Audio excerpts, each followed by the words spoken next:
Hello everybody, welcome back to HardReset.Info channel. In today's video, I'll show you how to easily change the home screen button display settings on your Canon i-SENSYS MF650 series.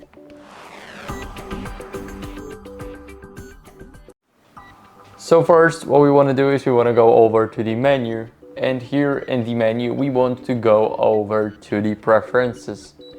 So here we need to click on display settings.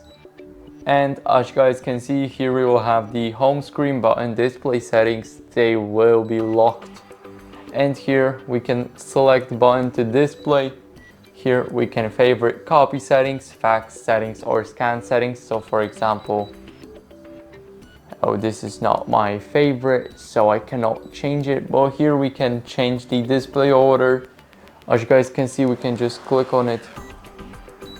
And now we can click on move left, and then we can just, let's say, do that and click apply. Now those settings are configured, but remember, if you want to change the select button to display, then you guys need to favorite those settings. I don't have them favorited, that's why it did not work for me, but that's basically what you guys can do here.